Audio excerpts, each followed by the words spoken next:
Firstly, looked at the structure, or the roof structure can handle the amount of panels that they want to put on. Structural engineer obviously told us what the capacity is, or weight. That's a big advantage as well for your staff and customers coming in. That on average for the year between £5,000 to £6,000 I would save. Wow. On my energy bills, especially stores that have fridges. So welcome to our second podcast. I think you're going to really like today's episode, especially if you are a small business and looking to make your property more energy efficient. So watch out, it's got a little twist in because ultimately we've been improving our own premises as well. So I really think you're going to like it. So enjoy the podcast and don't forget to feedback. We love to hear so we know what to talk about next. So Manoj, one of the things I've always loved about Infinity is it does what it says on the tin. It practices what it preaches. Obviously, we've got the showroom and we will have energy efficiency measures within our properties or the business. But it's always fastly evolving, as we know. What are you up to now? What's the things happening? Well, the latest is, like any business, cost of running the business obviously is quite high at the moment. And I kind of looked at our energy bills very recently. Almost fell off my seat. Close to £2,000 a month if you take an average over a 12-month period. So I really wanted to look at, okay, what are my options? How do I reduce it? And see if there's any savings to be made on the energy, because it's costly. Yeah, to say the least, which every household, every company is going through the same thing. Right? And so I did a bit of research, and it says, okay, for my building, the best option, because it's all electric, there's no gas supply to the building. The best option for me was to generate my own electricity, meaning let's have a look at the solar panels. Yeah. So obviously, as a business, we install solar panels as it is. I got my design team involved and kind of say, have a look at the building, see if it's viable, see what my return on investment is. All these questions I asked the design team, and they went to work. Just give me a picture, on that. So with the design team, they're obviously taking your current payments and usage into account. What do they then do to get you into a position where, before you go ahead, you can see what reductions are going to be made and potential price decreases are going to happen? So the design team firstly looked at the structure, whether our structure or the roof structure can handle the amount of panels that they want to put on. Obviously, we want to maximize the roof space because we do have a large roof space. So that's one thing they had to look at. The second is what my consumption is, and what my return on investment. Like any businessman, we want to know if I'm investing X amount of money on solar, when's my payback time? Yeah. And at the same time, I also want to know how it's going to affect my bills every month. Is it worth doing? Yeah. So they went to, obviously they did their thing, went to a structural engineer, made sure our upstairs roofing was compatible. And one of the things they came back on that first set was, based how the roof line is, the structural engineer obviously told us what the capacity is, or weight. And we want to maximize as much as we can. So our tech team went out to the market and see what's out there in the panel wise. Your typical panel is approximately 20 kgs, which then limits how many panels we can put on. They actually found a panel which is 8 kg, which means we can put more panels on with the same weight. Okay. Which means more production. Yeah. Which obviously in return is return investment, lower my bills. Yeah. So that was great to see the structural engineer actually looking at our roof line and telling us what our capacity is. And then the tech team to go out and source a panel which is lightweight and compatible for what we want. with the return of investment, they got to the next stage and said that on average for the year between £5,000 to £6,000 I would save. Wow. On my energy bills, obviously based on the panels producing and efficiency of the panels, etc. And that's a couple of members of staff, right? Exactly. Yeah. So which was good news to me. The other thing that they came back and told me was, and my question is how are you going to install it? Yeah. Being this is a 3-phase building, etc., etc. And they mapped it out. They mapped out the location of the inverter, how the panels are going to go up, etc., etc., etc. Which is, and then the big thing is that they came back and told me the cost. Yeah. I says, how much is it going to cost me to install? Yeah. And I thought, oh my God, this is quite a bit upfront cost. What were you looking at, roughly? Almost 30,000. Okay. Close to £30,000. Yeah. So that's a huge lump sum upfront. And I started putting my thinking cap on. I says, okay, what is my advantage here? One, I could reduce my bill. They said my return of investment would be between 5 to 7 years. Yeah. But So, 5,000 a month makes sense. Yeah. Yeah. A year, so. And you know, and I know that energy costs are going up every year. Yeah. Yeah. So obviously then the return investment, the time I get my payback will be reduced if cost keep on going up. So I kind of put that into play. Then I call my accountant. I says, I'm doing this. Is there any advantage or can I write this off? Can I do this because I'm doing energy efficiency to the building? And there is, I'm not too sure about the terminology. Obviously, it's accountant world, but there is an advantage if you do energy efficiency measures. We can put that into our accounts, and I think basically he said, you can write it off, because you're actually upgrading your property to obviously lower your carbon footprint and your energy bills. It's investment in the property, isn't it? So it's going to be tax deductible from that end. Plus, it increases the value of the business, the actual property itself, which is music to my ear. So it's a win-win-win. Yeah. So going back to the still awkward bit, which is you've got the £5,000 to £6,000 a year potential reduction on your energy bills, which is great. Return on investment, the 30K is 5 or 6 years maybe, and you're then done and you're home and dry in terms of that. It's a continuum saving. You've still got the headache of that initial investment of 30,000. So there's a little bit of a tax benefit that you can straight away hit. What if you haven't got that up front, which I guess most don't want to spend that up front? Well, the other, like I said, like a businessman, I went out, did my research. There are things called PPA, which is purchase power agreements, by some funds that are offered to commercials where no upfront cost to the business. And the deal is that your rates go down and obviously the fund takes advantage of the rest. Okay. There's also business loans.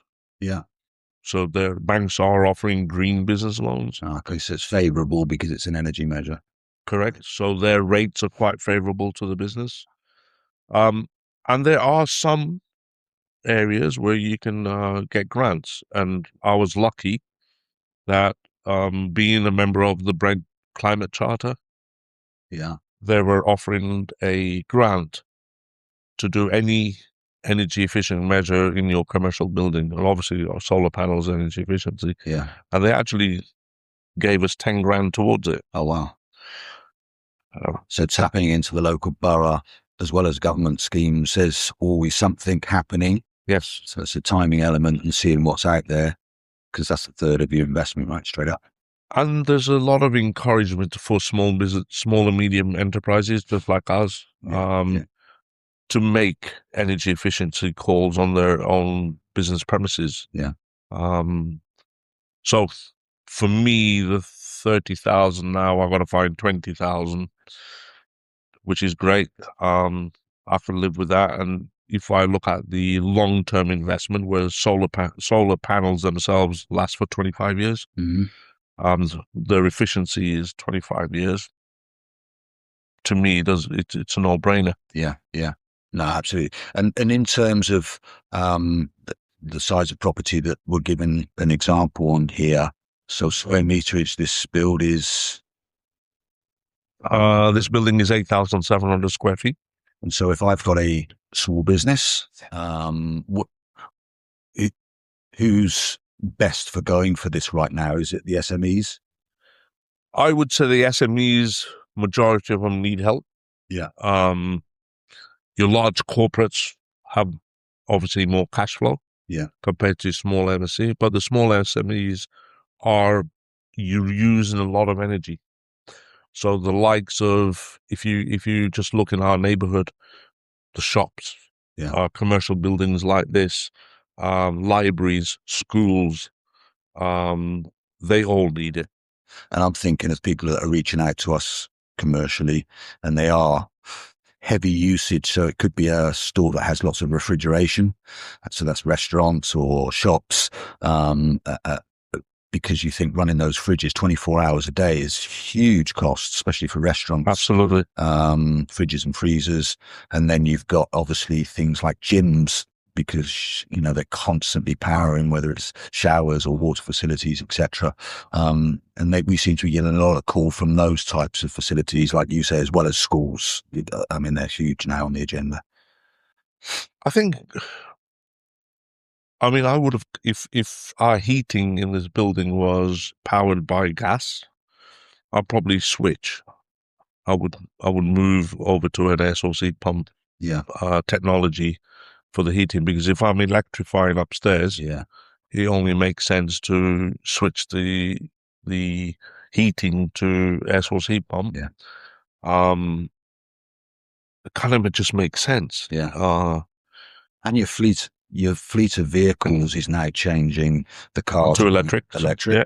The vans are starting to move that way as well. So presumably you've got to be charging those as well. Absolutely. And you probably ask is why I didn't do battery storage. And the reason why I didn't do battery storage is that most of my electric usage is during the night. Yeah. During the day, and there's nothing at night. There's nothing on standby or anything like that during the night. So you're using everything straight away. Yeah. Yeah. So for me to invest X amount of money into battery, I thought wasn't sensible. And the design team did look at that option as well, whether a battery was viable or not. So as you mentioned, like the likes of some of the SMEs, the stores, the hairdressers, especially the stores that have fridges, they're on all night. So it could make sense to battery storage for them. And I know as well, I've seen, which I know you're very good with, in terms of letting the staff with their own vehicles. So we've got a number of staff now that have electric vehicles. Potentially they're not in a location where they can have a home charger, and it's obviously not expensive with petrol, but it's still quite costly on a external charger station or petrol station or whatever, to charge their cars. And obviously, so you let them charge at work. Yep. Even if you charge them for that at just the rate that it costs you, that's a big advantage as well for your staff and customers coming in. I would say so, because most staff now are very conscious. So quite a few of our staff have gone into either hybrid or electric. And me allowing them to charge here also could be great for them, because it's convenience. So it's a win-win, really and truly. And a lot of people are switching now. And you see that quite a lot at the moment with companies that want their customers to potentially stay for a while. So you're seeing it in certain restaurants and pubs and gyms, as I say, because they know the customer's going to be there for a period of time. They want the customer there for a period of time. So these EV charging stations at these places, I know David Lloyd's are completely solaring their premises, not only for their own use, but for their customers' use. It's an advantage to get the person to come to you because they can charge their car whilst they're there. And I guess the negative with an electric car is it takes longer than filling up with fuel. So any location that you can go to other than your home and charge, then great. But those premises then need the solar to generate it to offer the customers. The other thing that a lot of commercial premises can do, and especially in London, is something I'm going to look at down the road once everything is set up on our side, is where we're located. The biggest constraint of any person is parking. Yeah. Being in London, parking is a big headache. And one of the things I was thinking is come and park here and charge your car, and we'll make money on the charging. Okay. Yeah. Yeah. So it's a charging point, convenience, go and do your shopping down the road. Yeah. And here's a parking spot for you. Supermarkets are doing that now. Supermarkets are doing that. Yeah. Yeah, absolutely. So I'm considering maybe allocating three parking fast charge. And I make money not off the parking, won't charge them for the parking, but the charge to supercharge. And plus I've got solar panels on top. Yeah. It's a win-win. Makes sense. Makes sense. So I have a question. What are things a business or an SME should consider while they're upgrading the energy efficiency or the systems in place? What are the factors they should look at? I would say the first factors is look at why they want to do it. Don't look at short term, look at long term. And obviously, listen, every SME has one thing also on their mind is how much is it going to cost? With everything going on with the pinch of running a business, we got to look at it is if I do this, how it's going to affect obviously our working capital and the business itself. I think the first part they should consider as a business is first get the premises evaluated, because sometimes the property after the assessment may not be viable for either solar or air source heat pump. I think that's the first thing. Then people like us who can do the design work, get the designs in and see, because like any other business, what nudged me was, okay, my return on investment, how much it's going to cost, is it worth it? I think the SMEs will look at first, am I viable? Or is my property viable? What's my return on investment, so my savings, and how much is it going to cost me? Then look at options of, is there any help out there to make that final decision? And like I said, I think when my design team came back to me, and me being not the owner of Infinity, but the owner of the building, that consciously made my decision. And I think SMEs need to do that in stages. Yeah, absolutely. I think, in some ways, again, taking out the need to do loads of research yourself, business like ours is set out there to understand this and advise you. So I think, a recommendation for anybody with a small business is you will have already looked at your electricity bill and probably fallen over with the way it's looking. We want to do something about it, invite in an expert to come and do that evaluation. Because like you say, they might not be viable, they may be viable, hopefully they are. Most are going to be, I would imagine. But you need to be given that information and source that support. And I think it's all of those little things, how during that setup? How's it going to affect the working environment? Your business has got to continue during that. All of those smaller aspects, I think, get all that right advice on is effectively what you're saying. Yeah, I think a lot of SMEs, the first thing in their head as a business owner is it always boils down to the cost. Yeah. Because especially small businesses who are working on a day-to-day cash flow, work the way, facing the battles that they are facing running a business. I think cost is primary, but if they get the right advice, it would make and help them make that decision.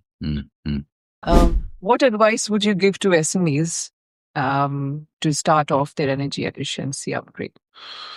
So I think the quick summary really of everything you said is seek an expert to come and evaluate for you. Understand your energy bills, which you would already as a small business, and ultimately get that yourself into a position where you know the savings, the paybacks, the can or can't do's. That really is where you need to be, because I think from there you're going to understand from your designer whether there's accessible grants to help and support you or great finance opportunities. Because at the end of the day, it's like a home. How much, like you say, how much is it going to cost? What's the return on investment? And how do I not pay any more right now and spread that over X period until it's paid off? Right. I think that's a simple message.